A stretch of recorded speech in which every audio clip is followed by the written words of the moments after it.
అమ్మ, చాలా మంది మంగళసూత్రంలో లక్ష్మీ కాసు వేసుకుంటూ ఉంటారు కదా! అసలు అలా వేసుకోవచ్చంటారా? కొంతమంది అలా వేసుకున్నాక మాంసాహారం కూడా తింటూ ఉంటారు. ఓకే. ఓకే. అలా తినొచ్చంటారా అమ్మ? చాలా మంచి ప్రశ్నే. ఏదైనా మంగళసూత్రాల్లో సూత్రాలు ఒకటా, రెండా అన్నది వాళ్ళ వంశాచారం ప్రకారం కూడా ఉంటుంది. ఒక్కొక్కళ్ళకి 2 సూత్రాలుంటాయి. ఒక్కొక్కళ్ళకి ఒక సూత్రమే ఉంటుంది. ఆ సూత్రాలు కూడా రకరకాలుగా ఉంటాయి. గుమ్మడి పుస్తులని, లేకపోతే తమిళనాడు వాళ్ళైతే ఇంకో రకంగా, కేరళ వాళ్ళు ఇంకో రకంగా, మన ఆంధ్రప్రదేశ్ వాళ్ళు ఇంకో రకంగా రకరకాలుగా పుస్తులుంటాయి. ఏదేదైనా పెళ్లి రోజున ఏ అయితే పుస్తె కట్టారో ఆ పుస్తెకి తోడు పొగడాలు గాని, నల్ల పూసలు లావుగా ఉంటాయి. అవి గాని దిష్టి తగలకుండా అవి చేర్చుకుని దాని మధ్య ఒక నాను, బంగారు నాను అంటే ఇట్లా కడ్డీలా అది వేసుకుని గుచ్చుకోవాలని శాస్త్రం చెప్తోంది. కాబట్టి దాని మధ్యలో మళ్ళీ మనం లక్ష్మీదేవి లాకెట్ కానీ అవన్నీ దాంతో కలిపి కుచ్చుకోవటం అనేది అంత మంచి పద్ధతి కాదు. తర్వాత మాంసాహారం తినచ్చా? ఒకవేళ మనకి దేవతామూర్తులు ఉన్నా కూడా మాంసాహారం తినచ్చా అంటే తినొచ్చు. దానికేం తప్పు లేదు. తినొచ్చు. కానీ పుస్తుల్లో మటుకు లక్ష్మీదేవి కాసులు వేసుకోరాదు. అది ప్రత్యేకంగా దండ చేసుకుని మెడలో మనం అలంకరించుకోవాలి కానీ పుస్తుల్లో కలిపి మటుకు గుచ్చుకోకూడదు. అమ్మ, అది పెరుగుతున్నప్పుడు అది ఏ రోజు మార్చుకుంటే మంచిదండి? మంచిదండి. ముందుగానే మనం పెరుగుతుందా లేదా అని. అంటే ఒక్కోసారి బంగారపు గొలుసుకి మళ్ళీ చివరన కాస్త పసుపు తాడు, నువ్వుల తాడు వేసుకుని మనం పుస్తులు గుచ్చుకోవటం అనేది జరుగుతుంది. అది ముందు మనం చూసుకుంటూ ఉండాలమ్మా. ఏంటి ఇది జీర్ణం అయిపోతుందా ఏమిటి, ఎలా ఉంది, ఎన్ని రోజులు వస్తుందని ఆడవాళ్ళు గమనించుకుంటూ ఉండాలి. ఎందుకంటే మనం ఇట్లా గమనించుకోకపోతే ఏదైనా అమావాస్య రోజు కానీ, లేకపోతే ఏదన్నా నక్షత్రాలు మంచి రోజు కాకుండా, లేకపోతే తిథులు మంచి రోజు కాని రోజును కానీ అదంతరకు అదుగున పుట్టుకున్న ఇది అయ్యే అవకాశం ఉంటుంది. కాబట్టి అలా చేయకుండా ముందుగానే మనం జాగ్రత్త చేసుకుని మంచి రోజు ఒకటి చూసుకోవాలి. ఉదయం పూట ఏమి తినకుండా గత పూజాది కార్యక్రమాలు చేసుకుని మెళ్ళో ఏం చేయాలి, ముందు ఒక పసుపు ఒక దారాలకి ఒక 5-6 పోగులు పోసిన దారానికి కానీ, లేకపోతే ఒక నువ్వుల దారం మార్కెట్లో దొరుకుతుంది, అది తెచ్చుకుని ముందు ఒక పసుపు కొమ్ము కట్టుకోవాలి. దానికి కట్టుకుని అది ముందు మెళ్ళో వేసుకోవాలి. ముందు మెళ్ళో వేసుకున్న తర్వాత అప్పుడు ఈ బంగారు గొలుసు లో ఉన్న దాన్ని బయటికి తీయాలి. బయటికి తీసి ఎవరైనా ముత్తైదులను కూడా మనం చేర్చుకుని వాళ్ళతో వాళ్ళు మనం కలిసి ఇది గుచ్చుకోవాలి. నల్లబూసలు, పొగడాలు ఏమ్మా దాంట్లో నాను పుస్తులు గుచ్చుకోవాలి. గుచ్చుకుని అది తయారు చేసుకుని ఎవరైతే నీ భర్త ఉన్నారో వారి చేతే మళ్ళీ నువ్వు ధరింప చేసుకోవాలి.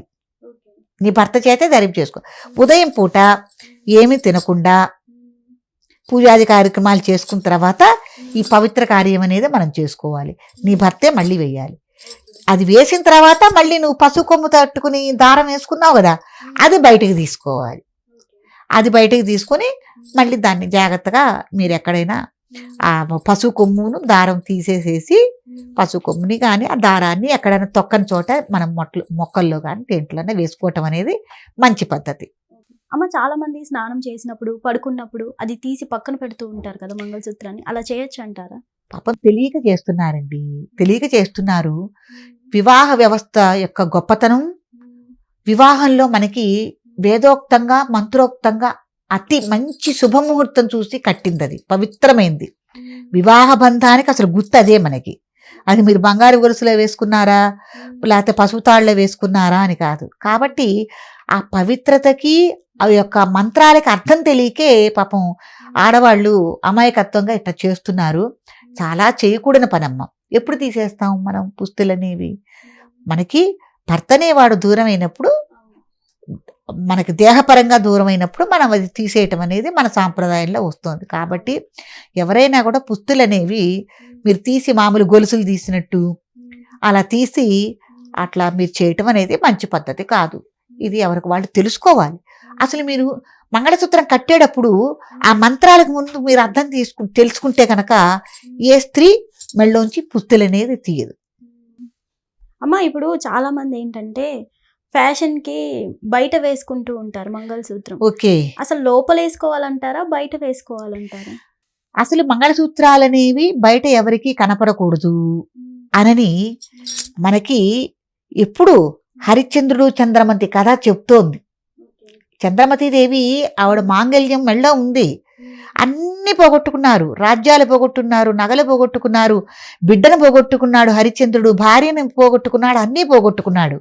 ఆవిడ దగ్గర ఒక మాంగళ్యం మాత్రమే ఉంది, అది పసుపు తాడుతో మాంగళ్యం మాత్రమే ఉంది. ఉంటే పరాయ పురుషుడికి కానీ ఎవరికి కానీ మాంగళ్యం కనపడరాదు అని పవిత్రంగా లోపల దాచుకుంటారు వస్త్రంలో, ఆ దండలో. కాబట్టి అప్పుడు ఏం చెప్పబడింది మనకి, ఆ కాటి కాపరికి బిడ్డ చనిపోతే పాపం ఆవిడ చంద్రమతి బిడ్డను తీసుకుని వచ్చింది, దాన సంస్కారాల కోసం తీసుకుని వస్తే నువ్వు కాటి సుంకం కట్టాలి అని అడిగాడు. ఎవరు? హరిశ్చంద్రుడు. తెలియదు. ఎట్లా అన్నప్పుడు, స్వామి నా దగ్గర ఏమీ లేదు, నేనేమి ఇచ్చుకోగలను, నేను బీదదాన్ని, నా దగ్గర ఏం సుంకం లేదు అని అడిగితే, నీ మెల్లో మాంగళ్యం ఉంది కదా, కనపడుతోంది కదా, అది బయటది, అది సుంకం కట్టు అన్నాడు.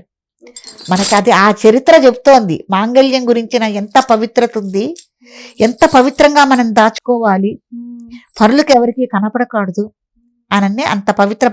అప్పుడు ఆవిడ బిత్తరపోయింది, ఇదేమిటి నా భర్తకు తప్ప ఎవరికి కనపడదు కదా మాంగళ్యం అనేది, ఈయనకెట్టా కనిపించింది ఆయననే అప్పుడు గుర్తుపట్టి, నువ్వే నా భర్తవి కాబట్టి నువ్వే చూడగలిగావు, నువ్వే కనిపెట్టగలిగావు అని ఆవిడ చంద్రమతి అంటాం.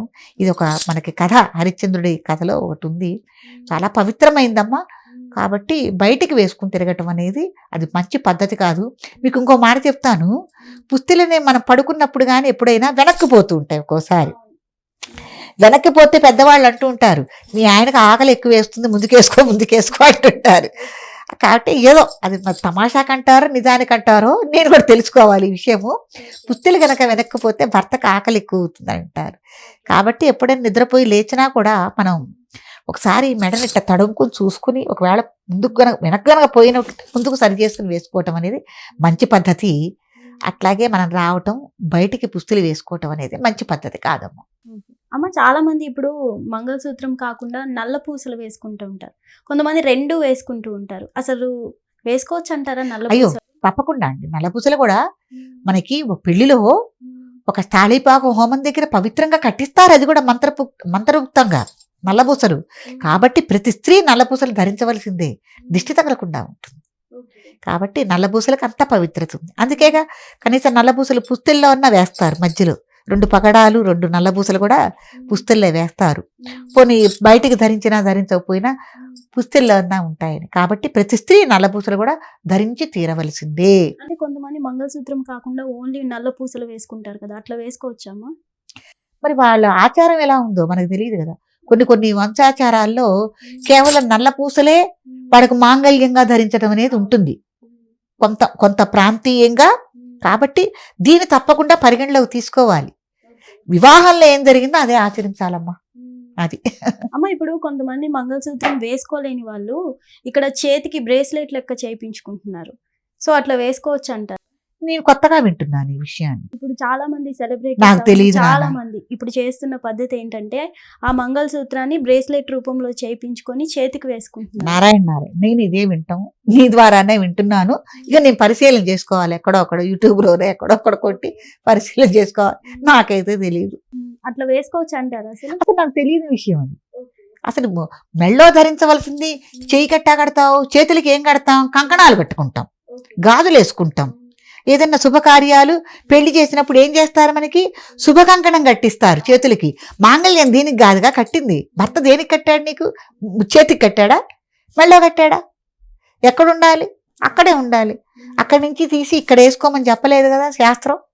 అది మరి నాకైతే ఇదే శాస్త్రం కాదు కదా.